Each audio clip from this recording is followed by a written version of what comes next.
শুভ সকাল আমার প্রিয় বন্ধুরা, কেমন আছো সবাই? আশা করছি সকলে অনেক বেশি ভালো আছো। আমরাও না বেশ ভালো আছি। ভারতের ছোট্ট একটি গ্রাম থেকে আমি রূপা, ব্লগার রূপা চ্যানেলে সকলকে স্বাগত জানিয়ে আজকের ব্লগটি শুরু করছি। ঘুম থেকে উঠেই অনেকগুলো সবজি কেটে নিয়েছি, আর প্রত্যেকটাই আমাদের গাছের সবজি। বাড়িতে লাগানো সবজির মজাই আলাদা, জানো তো। তো লাউ শাকটা কেটে আমি একটু ভিজিয়ে রেখেছিলাম, তারপরে এইভাবে আবারও ধুয়ে নিচ্ছি। কেন বলো তো? লাউ শাক দিয়ে দেখবে একটা আটা আটা টাইপের বেরোয়, আর ওই যে পানিটা লালচে লালচে হয়ে যায়। আর যেহেতু রাস্তার ধারে লাগানো গাছ, অনেক ধুলোবালি লেগে থাকে, ওই কারণেই না বেশি সময় ধরে একটুখানি ভিজিয়ে ধুয়ে নিলে পরিপাটি পরিষ্কার হয়ে যায়। তো তারপরে লাউ কেটে নিয়েছি। তো আজকে লাউ শাক হচ্ছে, আবার এদিকে লাউ হচ্ছে। বাড়ির জিনিস তো, ওই কারণে ফেলতে পারছি না, সব কিছুই নিয়েই রান্না করছি। তো দেখো, লাউ আলুগুলো খুব সুন্দর করে কেটে নিচ্ছি। আর আজকে না লাউ দিয়ে বড় কাতলা মাছের মাথা দিয়ে করব, যেটা খেতে বেশ দারুণ লাগে। সকালবেলা সমস্ত সবজি পুকুরে বসে কেটে পরিপাটি করে ধুয়ে নিচ্ছি, এতে করে আমার দুপুরবেলা রান্নার টাইম আর কষ্টই হবে না। এদিকে দেখো, কিছুটা চিংড়ি মাছ নিয়েছি, এটা লাউ শাক দিয়ে করব বলে। তো দেখো, সুন্দর করে এই যে চিংড়ি মাছগুলো ধুয়ে নিচ্ছি। আর মাথাটা যেহেতু অনেক বড় সাইজের, এটা না এইভাবে টুকরো টুকরো করে না ভাজলে খুব একটা মশলা ঢুকবে না, ওই কারণে যতটা সম্ভব পেরেছি বটি দিয়ে ছোট্ট ছোট্ট করে কেটে নিতে। আর এটা দিয়ে লাউ রান্না করলে বেশ দারুণ লাগে। আসলে দেখবে বড় মাছে কিন্তু অনেক পরিমাণে তেল চর্বি হয়ে থাকে, যার কারণে সবজি রান্না করলে যেভাবেই রান্না করা হোক খেতে ভালো লাগে। সেরকমই এরকম মাথায় কিন্তু প্রচুর তেল থাকে, তো সেই কারণে এই মাছের মাথা দিয়ে ডাল করলে, লাউ করলে অনেক ভালো লাগে। বেগুন দিয়ে রাঁধলেও বেশ ভালো লাগে। যেহেতু বাড়িতে আর কোনো সবজি এখন আপাতত নেই, সেই কারণে শুধু লাউ ছিল বলে লাউ দিয়েই করব। তো প্রত্যেকটা কলসা, কেউ কেউ বলে কানকো, তো এগুলো একটু সুন্দর করে ধুয়ে নিতে হয়, তা নয় অনেক সময় দেখা যায় এর মধ্যে একটু নাল নাল টাইপের থেকে যায়, তখন কিন্তু রান্না করলে ভালো লাগে না। তো দেখো, অনেকবার করে ধুয়ে নিয়েছি আর এইভাবে সুন্দর চকচকে করে নিয়েছি। আর এখানে আছে আইলা মাছ আর আমাদি মাছ। তো এই মাছগুলো একটুখানি ডলে ডলে ধুয়ে নেব। আর এর গায়ে যেহেতু কোনো রকম আঁশ থাকে না, তারপরেও না একটু এইভাবে ডলে নিতে হয়, তাহলে বেশ সুন্দর চকচক করে আর দেখতেও বেশ ভালো লাগে। তো আমাদি মাছ ছিল এখানে 2 পিস। মাছের ওজনটা একটুখানি কম হচ্ছিল বলে মশলা 2 পিস আমাদি মাছ দিয়ে পূরণ করে দিয়েছে। তো ধুতে ধুতে না একটা আমাদি মাছ ভেসে গেছিলো, আর ধরতে পারিনি। তো যাই হোক, ওই একটা পড়ে গেছে, সেটা আর তুলতে পারিনি। পুকুরে কাজ করার সুবিধা যেমন আছে, অসুবিধা কিন্তু এরকম জিনিসপত্র পড়ে গেলে আর খুঁজে পাওয়া যায় না। তো যাই হোক, দেখো এদিকে সুন্দর করে সবটা পরিপাটি করে ধুয়ে গুছিয়ে নিয়ে এখন ঘরে চলে যাব। তো ওগুলো সবটাই সুন্দর করে ঢেকে গুছিয়ে রেখে এখন চলে এসেছি বাসন মাজতে। তো যাই হোক, সকালের বাসন এগুলো তো অনেকগুলো হবেই, তো প্রত্যেকটাই খুব সুন্দর করে মেজে পুরো পরিপাটি করে ধুয়ে ফেলবো। তো ছাই আর সাবান দিয়ে বাসন মাজলে জানোই কতটা বেশি চকচক করে, তো সেই কারণে না ছাই আর সাবান একসঙ্গে মিক্স করে তারপরে আমি বাসন মাজি। তো যাই হোক, এখন হয়তো এই যে ছাই দিয়ে মাজা, এটা হয়তো উঠেই গেছে, তবে আমার বেশ ভালো লাগে, যার কারণে শুধু সাবান দিয়ে মাজলে তো মাজাই যায়, আমি ছাই দিয়ে মাজি।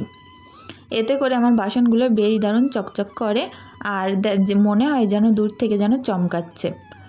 তো সংসারটা আমার ছোট্ট সংসার হলেও কি বলো তো, প্রত্যেকটা কাজ একটু পরিপাটি করে তোলার চেষ্টা করি, যাতে করে সংসারটাকে আরও সুন্দরভাবে গুছিয়ে পরিপাটি করে রাখতে পারি। আমরা মেয়েরা দুদিন যদি অসুস্থ হয়ে পড়ে থাকি, দেখবে আমাদের সংসারটাও কিন্তু একেবারে এলিয়ে যাবে। আর যতক্ষণ এই সংসারে পরিশ্রম দিয়ে খেটে একেবারে সুন্দর তকতকে করে রাখতে পারবো, দেখবে মনটাও ভালো থাকবে, শরীরটাও ভালো থাকবে।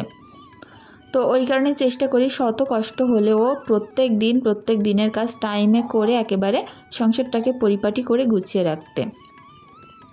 সকালের কাজগুলো টাইমের মধ্যে করার চেষ্টা করি, কারণ কি বলতো, সকালের কাজটা যদি আমরা তাড়াতাড়ি উঠে করে নিতে পারি, সারা দিনটা আমাদের অনেক সুন্দর কাটে।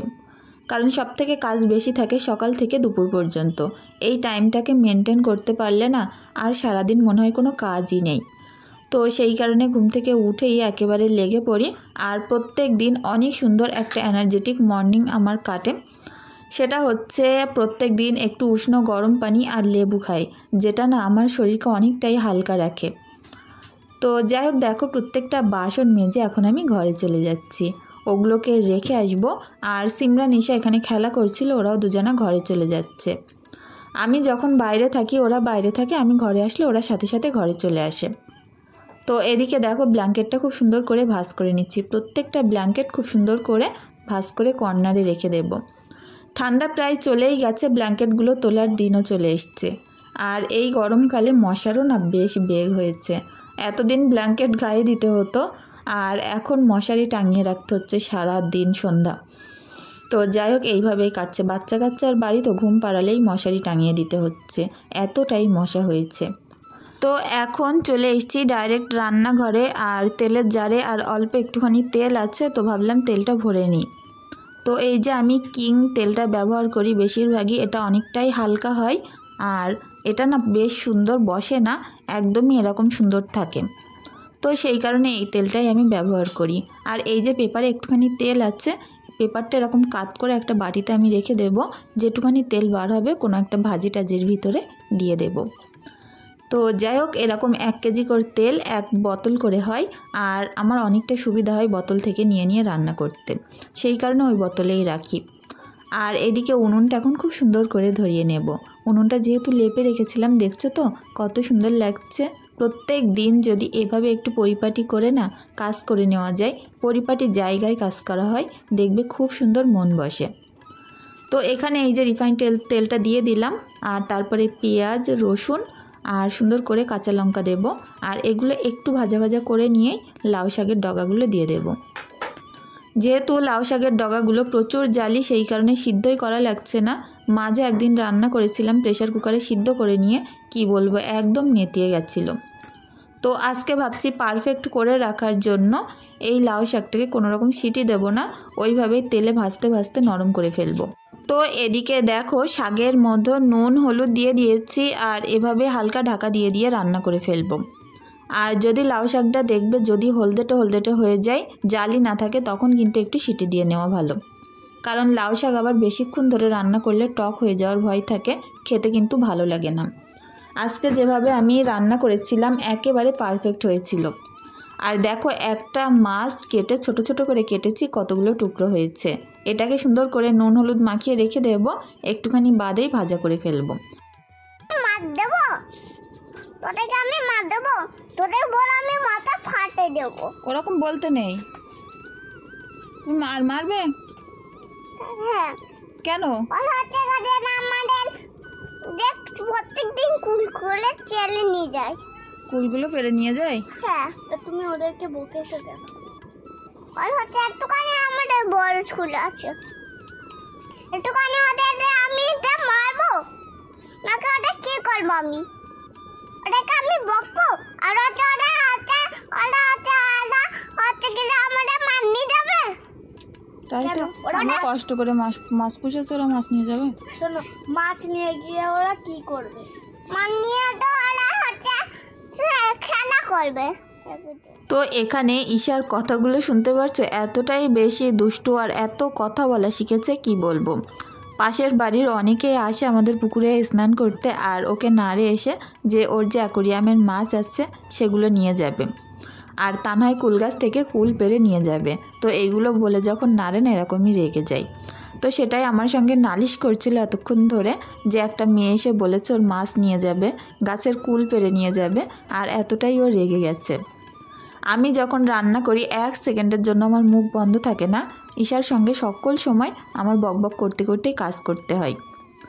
তো যাই হোক, এদিকে দেখো লাউটা সুন্দর করে কষিয়ে নিয়েছিলাম পেঁয়াজ আদা রসুন বাটা দিয়ে, আর এটা সুন্দর করে একটুখানি নেড়ে নেড়ে পুরো কষিয়ে নেব। যখন নরম হয়ে যাবে, এর মধ্যে পর্যাপ্ত পরিমাণে ঝোল দিয়ে যে ভাজা মাছের মাথাগুলো আছে সেগুলো তুলে দেব। আর লাউটা যে এত দারুণ হয়েছিল কি বলবো। লাউ তো আমরা অনেক সময় মাছ দিয়ে ডিম দিয়ে করি, একবার এরকম কাতলা মাছের মাথা দিয়ে করে দেখবে, বেশ দারুণ লাগে। তো যাই হোক, আমার মাছের থেকে বড় মাছের মাথা খেতে বেশি ভালো লাগে, তো সেই কারণেই নিয়েছিলাম। তো চলো বন্ধুরা, কাজগুলো করতে করতে আমার কিছু বন্ধুদের কমেন্টে রিপ্লাই দিয়ে দেওয়া যাক। ফুলমণি বোনকে জানাই অনেক অনেক ভালোবাসা প্রত্যেক দিন এত সুন্দর কমেন্ট করার জন্য। এমবি কালেকশন ভাইকেও জানাই অনেক অনেক ধন্যবাদ প্রত্যেক দিন এইভাবে পাশে থাকার জন্য। রহিনা, পাপিয়া ঘোষ, ইন্ডিয়ান ব্লগার মম নূর, ARI লাইফস্টাইল বোন আমাকে বলেছো আমিও শবে বরাতের দিন কাজ করতে করতে হাঁপিয়ে গেছি। তো হ্যাঁ গো, শবে বরাতের দিন আমাদের অনেকটাই কাজ থাকে, সেগুলো তো করতেই হয়। তো এর মাঝে অনেকটা সময় চলে গেছে, এখন দেখা হচ্ছে তোমাদের সাথে সন্ধ্যাবেলা। আর এখন সুন্দর করে এই যে ঘরের বেডশিটটা আমি চেঞ্জ করে রাখবো। কি বলো তো, কিছু কাজ যদি রাত্রে গুছিয়ে রাখা যায়, কিছু স্বভ্যাসের মাধ্যমে আমাদের সকালের যে সময়টা অনেকটা সুন্দর কাটে, আর ঘরবাড়িও না পরিপাটি থাকে। তো সেই কারণে বুদ্ধি করে আগের দিন রাতে না আমি অনেক কাজ সেরে রেখে দিই, আর সেগুলো তোমাদের সঙ্গে আজকে শেয়ার করব। যাতে করে পরের দিন সকালটা আমার অনেকটাই ঝঞ্ঝাট মুক্ত, ঝামেলা মুক্ত থাকে, আর অনেক তাড়াতাড়ি কাজগুলো আমার হয়ে যায়। তো অবশ্যই তোমরা পাশে থেকো, আশা করছি তোমাদের ভালোই লাগবে। অনিমা সেন বোন আমাকে বলেছো আমার কি শরীর খারাপ? তো মাঝে মধ্যে একটুখানি শরীরের অসুবিধা হচ্ছে, প্রেশারের সমস্যা, তো তার কারণে একটু অসুবিধা হচ্ছে। শিবা প্রসাদ মল্লিক প্রোফাইল থেকে কোনো বোন আমাকে কমেন্ট করেছিলে যে কালকে আমি কোথায় ছিলাম ভিডিও দিতে পারিনি। তো ওই যে বললাম শরীরটা একটুখানি সমস্যা ছিল, যার কারণে প্রত্যেক দিন ভিডিও দিতে পারছি না। তবে সব সময়ই চেষ্টা করে যাই জানো তো, যে প্রত্যেক দিন ভিডিও দেওয়ার জন্য, কারণ এই যে একটাই মাধ্যম, প্রত্যেক দিন তোমাদের সঙ্গে আমি অনেক অনেক কথা বলতে পারি, আর অনেক রকম বন্ধুদের সঙ্গে প্রত্যেক দিনই কথা হয়। তো সেই কারণে চেষ্টা করি যে শত অসুবিধার মাঝেও প্রত্যেক দিন ভিডিও আপলোড করার জন্য। SK ইন্টেরিয়র ডিজাইন প্রোফাইল থেকে কোনো এক বোন আমাকে কমেন্ট করেছো আমার কি দোকান আছে? তো হ্যাঁ, আমার একটা ছোট্ট মুদিখানার দোকান আছে। হাসিবা খাতুন বোন আমাকে বলেছো তোমার কথাগুলো অনেক ভালো লাগে, তো অনেক অনেক ধন্যবাদ বোন। SK সাব্বির, তিথি মণ্ডল, আসিফার জানা, এই সকল বোনকেও জানাই অনেক অনেক ভালোবাসা। মুর্শিদা লাইফস্টাইল থেকে বোন আমাকে অনেক সুন্দর একটা কমেন্ট করেছো, যে বলেছো লাইক ডান রূপা, তোমার ভিডিওর অপেক্ষায় ছিলাম, কখন আসবে। তো আমার সেই বোনকেও জানাই অনেক অনেক ধন্যবাদ আর অনেক অনেক ভালোবাসা, কারণ প্রত্যেক দিন এত সুন্দরভাবে তোমরা এত মোটিভেটেড কমেন্ট করো, যেটা সত্যি অনেক ভালো লাগে। Jayashree Biswas, Rabin Mana, Tayefa, Rupa De, MD Milon Hossain, village life with Nisar, Rohina, MS Zakia Wahid, আর আমার আরেক বোন জ্যোৎস্না বোন বলেছ যে তোমরা বুটের ডাল বলো আর আমরা এখানে ছোলার ডাল বলি। তো আমার তো যতদূর জানা যে বুট আর ছোলা আলাদা, আর এই ডালটাকেই বুটের ডাল বলে। তো যাই হোক, এক এক জায়গায় হয়তো এক এক রকম নামে ডাকে। তো যে সকল বন্ধুরা এত সুন্দর সুন্দর কমেন্ট করেছো তাদেরকে জানাই অনেক অনেক ভালোবাসা, সকলে অনেক ভালো থেকো। আর এই যে চৌকো বক্সটা দেখতে পাচ্ছ, এটা এতটা বেশি কাজের কি বলবো। এটার মধ্যে আমি পেঁয়াজ, আদা, রসুন, কাঁচা লঙ্কা এইভাবে গুছিয়ে রাখতে পারি, আর বেশ আলাদা আলাদা করেও রাখতে পারি। এটা না আমি মিশো থেকে নিয়েছিলাম, আর এটার বয়স প্রায় 4-5 বছর হয়ে গেছে, এখনও পর্যন্ত বেশ দারুণ আছে। তো যাই হোক, এভাবে প্রত্যেকটা ছোটোখাটো সবজি এতেই গুছিয়ে রাখি। আর তারপরে আছে এখনও অনেকগুলো সবজি কাটা, যেটা দিয়ে আমার 3-4 দিন খুব সুন্দরভাবে হয়ে যাবে। তো এখানে ফুলকপি আছে, ফুলকপিটা একটা আলাদা পাত্রে আমি রেখে দিচ্ছি। প্রত্যেকটা কাজ একটু টেকনিক খাটিয়ে আগের দিন যদি বুদ্ধি করে করে রাখা হয়, পরের দিন না কোথাও যদি বেরোনোরও থাকে বেশ তাড়াতাড়ি হয়ে যায়। কি বলো তো, রান্নার টাইমে যদি পাশে গোছানো থাকে দেখবে রান্না করতে টাইমই লাগে না। আর এই যে দেখো গরমের সবজি, বড় বড় কচুর মুখে, আর তার সঙ্গে রাখছি বেগুন, আর রাখবো এখানে আলু। তো এগুলো পরে আমি একটু ছোট ছোট করে আলুগুলো কেটে নেব, জাস্ট একটুখানি ধুয়ে রেখেছি, ওই কারণে এরকম গোটা গোটা করে কেটেছি। তো এদিকে ছোট্ট ছোট্ট করে লাউ একটু ঝিরিঝিরি করে কেটে রেখেছি, সকালবেলা রুটি টুটি দিয়ে খাওয়ার জন্য ভাজি করা যায়। আবার কি জানো তো, ডাল দিয়েও রান্না করা যায় ছোট ছোট করে কাটা থাকলে। আর এখানে আদা ছিল বেশি, রসুন বাড়ি বেশি ছিল না, যার কারণে অল্প একটুখানি কেটেছি। আর এই যে ঝিরিঝিরি করে কাটা লাউগুলো রাখছি, এটা দিয়ে ডাল দিয়ে খেতে, ডিম দিয়ে খেতে বেশ দারুণ লাগে। তো দেখবে লাউ কিন্তু কুচাতে অনেক বেশি ঝামেলা, এইভাবে করে রাখলে না রান্নার টাইমে ঝামেলাই মনে হয় না।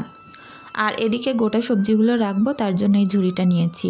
আর এই ঝুড়িতে গোটা সবজি রাখতে বেশ ভালো হয়, কারণ কি বলো তো, সুন্দর ঢেকে রাখা যায় আর ফ্রিজে রাখতে অসুবিধাই হয় না।